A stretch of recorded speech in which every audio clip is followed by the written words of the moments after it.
শেরপুর ও মাগুরায় তীব্র ভাঙনে দিশেহারা নদী তীরে বাসিন্দারা। গত কয়েকদিনে ব্রহ্মপুত্রে বিলীন হয়েছে বাড়িঘর, ফসলি জমি, মসজিদ।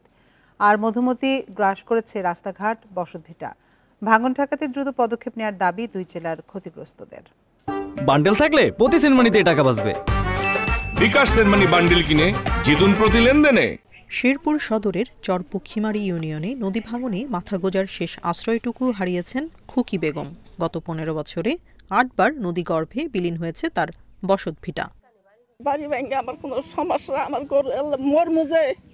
আমার মরলে আমার মাটি দেওয়া জায়গাও নাই।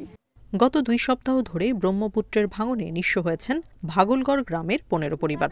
ঘরবাড়ি ছাড়াও বিলীন হয়েছে অর্ধশত একর ফসলি জমি, মসজিদ।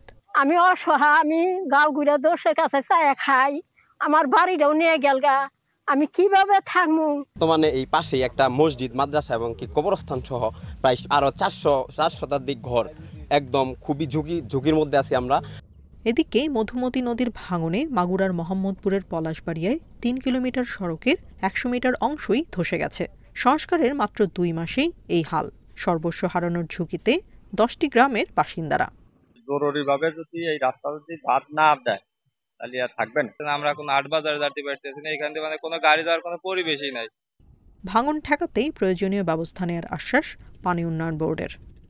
প্রতি বছরই জরুরি কিছু কাজ করি, তো পানি বর্তমানে অব্যাহতভাবে বৃদ্ধি পাচ্ছে। পানি কমলে ওখানে জরুরি ব্যবস্থা গ্রহণ করে আমরা